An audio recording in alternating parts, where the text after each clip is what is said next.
Welcome to Shri Rajiv Gandhi IAS academy. Friends, இந்த வீடியோவில் March 20ஆம் தேதிக்கான கரண்ட் அஃபேர்ஸ் எல்லாமே பார்க்க போகிறோம். சரி, வாங்க பார்க்கலாம்.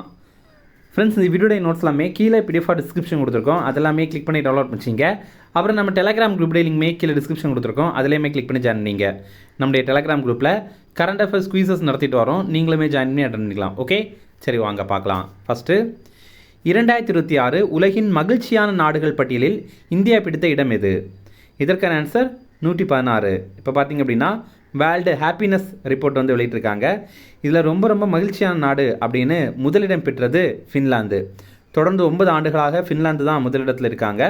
2ஆம் இடம் பிடித்தது ஐஸ்லாண்டு, 3ஆம் இடம் பிடித்தது டென்மார்க்கு. இந்தியா இதில் 116வது இடத்துல நம்ம இருக்கிறோம். கடைசி இடத்துல இருக்கிறது ஆப்கானிஸ்தான். 147வது இடத்துல இருக்குது. இந்த ஆய்வை மேற்கொண்ட நிறுவனம் என்னென்ன அப்படின்னா அமெரிக்காவுடைய கேலப் அப்படிங்கிற ஆய்வு நிறுவனம், அப்புறம் ஐநாவுடைய நிலையான வளர்ச்சி தீர்வுகள் அமைப்பு, அப்புறம் ஆக்ஸ்ஃபோர்ட் பல்கலைக்கழகம். இந்த அமைப்புகள்லாம் சேர்ந்து இந்த ஆய்வை வந்து மேற்கொண்டிருக்காங்க. அடுத்தது, சீனாவுக்கான இந்திய தூதராக நியமனம் செய்யப்பட்டவர் யார்? இதற்கான ஆன்சர் விக்ரம் துரைசாமி. சீனா நாட்டிற்கான இந்திய தூதராக இவரை இப்போ அப்பாயின்ட் பண்ணியிருக்காங்க. இவர் நம்ம இந்தியாவை சேர்ந்தவர். இவர் இனிமேல் சீனாவில் போய் பணிபுரிவார். அவர் வந்து அங்கே இருக்கார், அதாவது சீனாவில் இருப்பார். இருந்துட்டு இந்தியாவுக்கும் சீனாவுக்கும் இடையில் இருக்கிற உறவுக்கு பாலமாக செயல்படுவார். ஓகே, விக்ரம் துரைசாமி இவர் வந்து சீன மொழியில் பட்டப்படிப்பை முடித்தவர். 1992வது ஆண்டு இந்திய வெளியுறவு பணி அதிகாரியாக தேர்வானார்.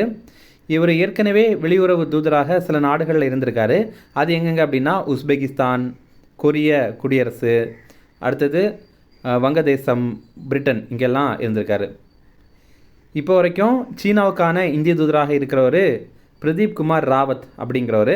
அவரை நீக்கிட்டு அந்த பதவியில் இவரை அப்பாயின்ட் பண்ணுறாங்க.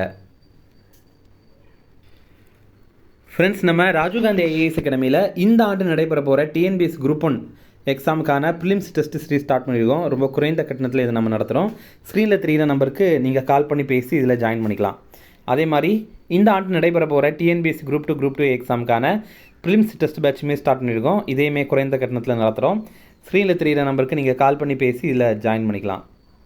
அடுத்தது,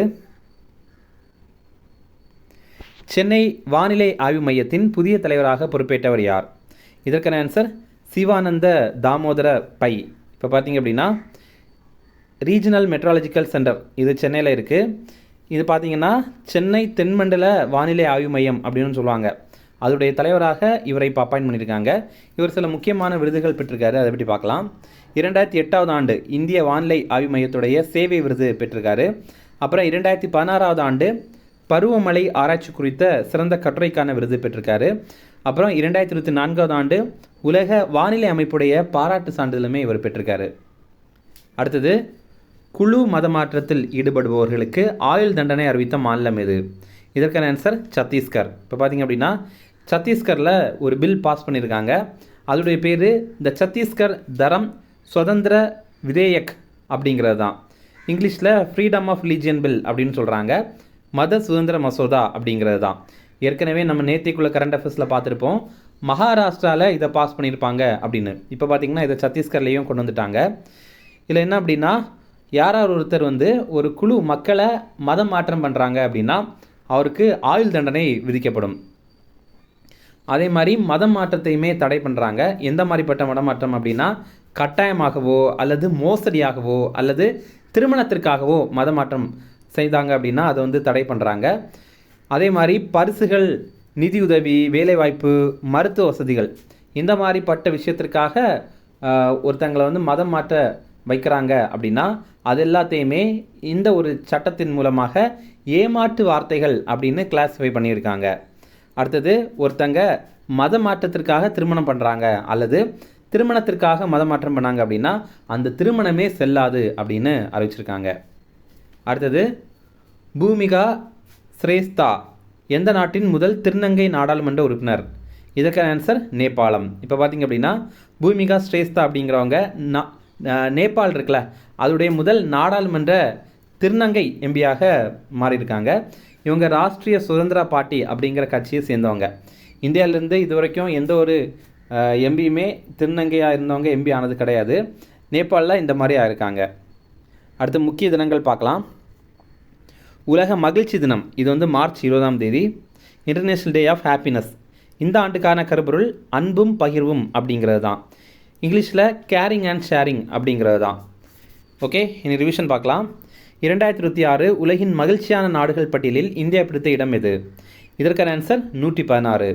அடுத்தது, சீனாவுக்கான இந்திய தூதராக நியமனம் செய்யப்பட்டவர் யார்? இதற்கான ஆன்சர் விக்ரம் துரைசாமி. அடுத்தது, சென்னை வானிலை ஆய்வு மையத்தின் புதிய தலைவராக பொறுப்பேற்றவர் யார்? இதற்கான ஆன்சர் சிவானந்த தாமோதர பை. அடுத்தது, குழு மத மாற்றத்தில் ஈடுபடுபவர்களுக்கு ஆயுள் தண்டனை அறிவித்த மாநிலம் எது? இதற்கான ஆன்சர் சத்தீஸ்கர். அடுத்தது, பூமிகா ஸ்ரேஸ்தா எந்த நாட்டின் முதல் திருநங்கை நாடாளுமன்ற உறுப்பினர்? இதற்கான ஆன்சர் நேபாளம்.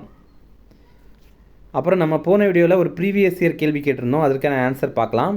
இதில் என்னென்ன ஆர்டிக்கிள், அது எதை சொல்லுது அப்படிங்கிறது தான். ஃபஸ்ட்டு ஆர்டிக்கிள் 38, இது சட்டத்தின் மூலம் சமம் அப்படிங்கிறத குறிப்பிடுது.